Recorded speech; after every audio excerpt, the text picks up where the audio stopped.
What's up everyone, my name is Mark, and today I'm going to walk you through a very simple tutorial. I'm going to be doing some blending, kind of in a large space, using acrylic paints, and the challenge that I have is that I want the blending or the area that I'm painting to stay cropped in a certain area. In other words, I don't have the freedom to do just broad brush strokes all the way across the canvas. I need to preserve edges for other things that are there.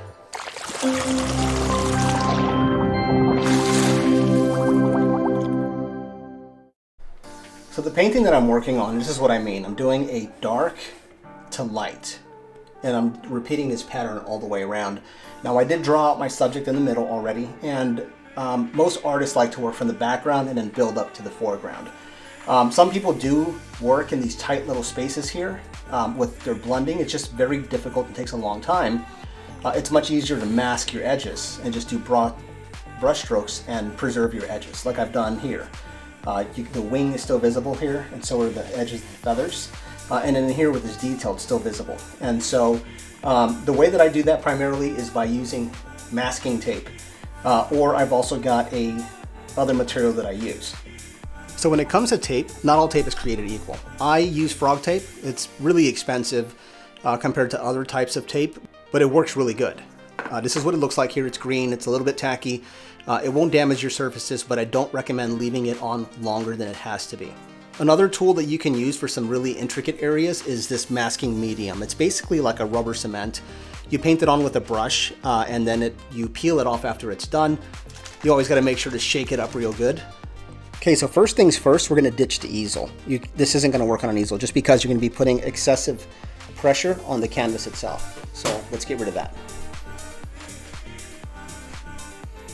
Now I'm going to take a stack of magazines here. It doesn't have to be magazines, but I'm going to put this here. This is going to give me a foundation beneath the canvas so that I don't push too hard and flex or lose the tension on my canvas. So now that I've got that, it's about the same, maybe a little bit thicker. Let's remove one of these. I'm going to put the canvas on top.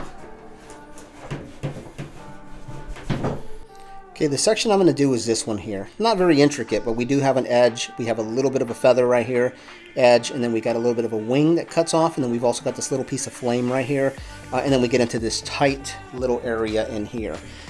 So what I'm going to do is I'm going to use the tape on the larger edge, which would be here, and I'm going to use masking media here. Just to show you both options. Now you can use tape for all of this. It's just a little bit more difficult when you get into these tiny little spaces here to use tape. Okay, so when it comes to tape, what I'm going to do is I'm just going to peel off a big piece. We work in sections. So I'm just going to get this piece right here, and we'll start with this. Okay, so now I'm going to reposition the canvas. I want to gain access to this side here. I'm going to be taping like this. So whatever works for you, but you want to position it where you can get to it easily, okay? Okay, so working with the tape, I'm just going to tear small pieces like this. Now the tape is very high tack, which is good, but it's not tack where it's going to peel off other paint. And the point is I'm going to line up the edge of the tape with the line here. And the reason I'm going in small pieces is because when you're working with masking tape, you cannot bend it inwards. You could bend it outwards, but not inwards, and I'll show you why. If you bend it inwards, it basically creates a crease, and then that's where the paint will seep underneath, and it'll make a mess. Especially if you got a finished edge you're trying not to paint into, or an area that you've already worked on. Now there are going to be some people out there that don't agree with this. There's people who have very good brush control or want to have amazing brush control or are very purist, snobby. I am not one of those people. A long time ago I got into airbrushing, and when I got into airbrushing I used masking tape because that's what everybody else did, and it was a lifesaver, because if not, you get a lot of overspray. You can ask people who use spray cans or do that kind of stuff also will tell you that you will get overspray if you're not careful. I've actually ruined paintings before because I used an airbrush excessively and I didn't have masking, and it washed out all of the detail with basically, it's like a residue. It's almost like a smoky, dusty residue that's left over when you're going ape with a paint, with a airbrush. Okay, so I'm just going to keep building this up all the way down. Now the beauty of this is that I am going to get some areas like this where you're going to have a little bit of a mess, and it's not a problem because we're going to go, or I'm going to go back later on and I'm going to edge these to make them look clean. But now that I've got the edge, I'm going to go ahead and push down on it. And again, I've got those magazines underneath here stacked up so that I do have something when I'm pushing on the canvas. I'm not pushing it in and sinking it in. Okay, to show you that you can bend masking tape when you're curving an outside edge, you basically put the tape down, and as you're following the edge, you're bending it to follow the contour. And you can actually get very detailed by doing this.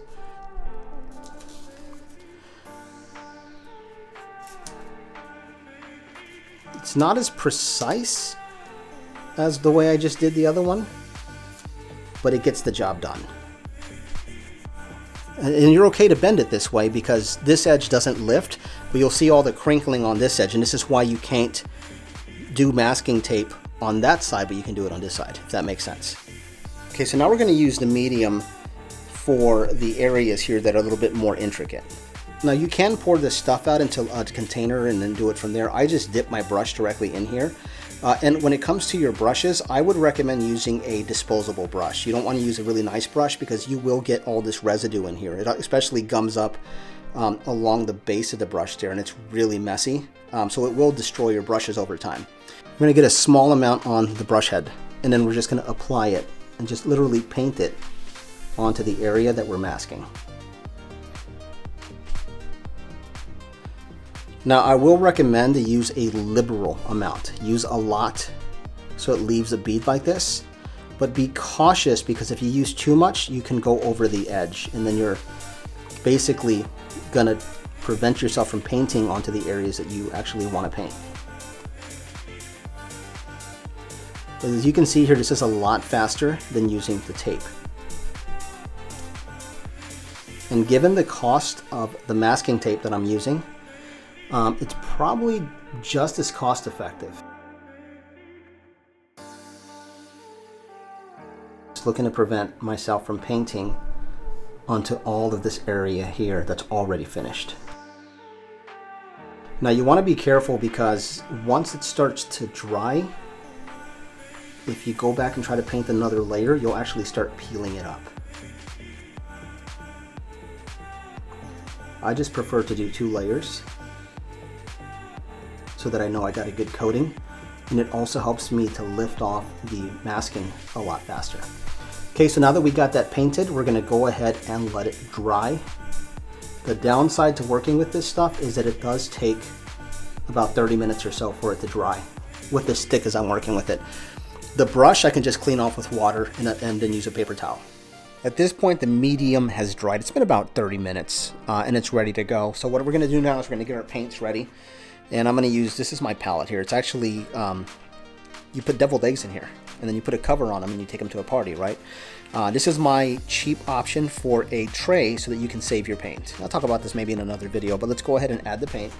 So the first color I'm gonna use is this turquoise. This is the turquoise I've used for the base.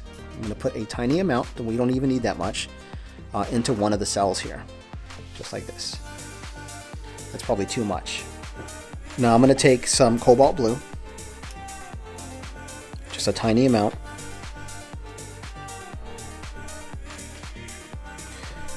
And then finally, I'm going to use some titanium white. An even smaller amount of it. That's probably too much. Okay?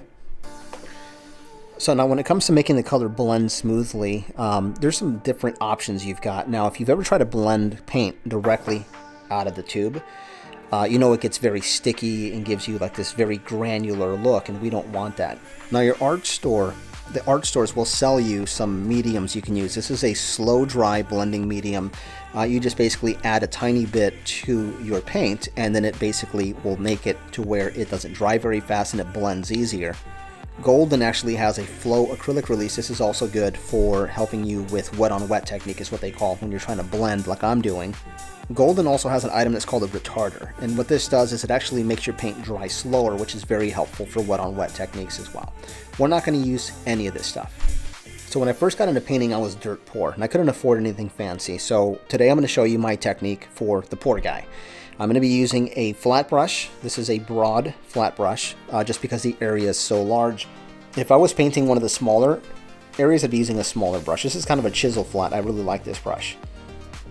So in order to get the paint to flow properly, let me get this little dark piece of paint off of here. I'm going to wet this with just water. Literally just going to saturate the canvas with water here. Kind of like a technique that you would use if you were doing some watercolor. Pretty much the same technique. It basically allows the paint to flow smoothly on here, and it also allows it to not be tacky or sticky, like I was talking about. Okay, so now that it's been soaked, now what we're going to do is I'm going to take the turquoise, the base color. It's already there, and I know it's already there, but we want to blend it. So I'm going to use some paint. Now, ideally, you want to thin it out with some water.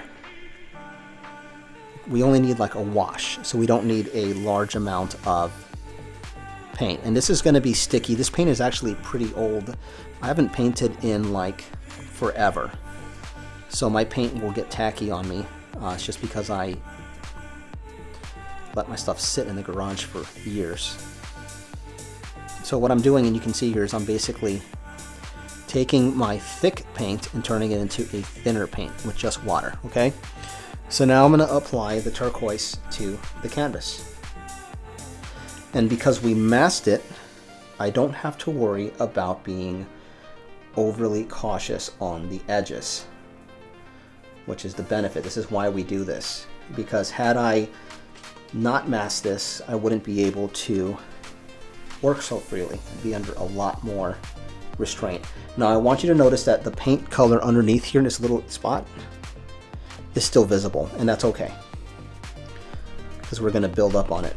Turquoise or blues tend to be very transparent. A little bit more water. So now we've got a thin wash of turquoise. This is a wet-on-wet technique. So now what I'm going to do is we're going to start with the darker blue. We don't have to worry about thinning out the blue here because we've already got a wet canvas. And here's a tiny bit of blue, and I'm just going to draw my line right here. Just going to put it right on the edge.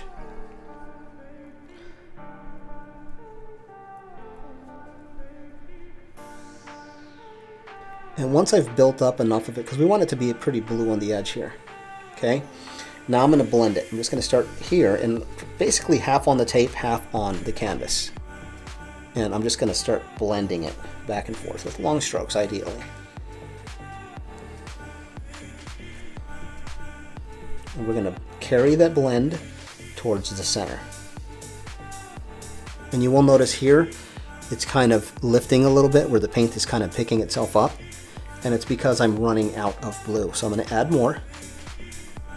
And you want to be cautious on how much pressure. If I put too much pressure, I'll leave brush strokes. If I go nice and light with the pressure, it will not leave those brush strokes. I'm going to go about halfway. Okay, so now what I'm going to do is I'm going to clean the brush.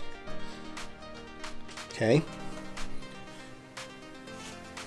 And just take a paper towel, get the excess water out, all right?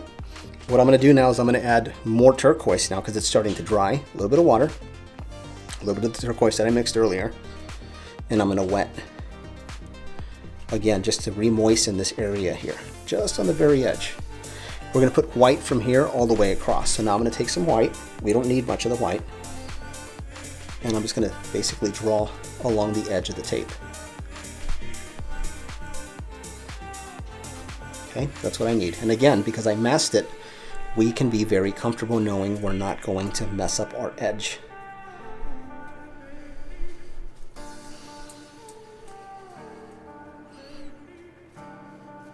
And again, I'm using long, broad strokes here.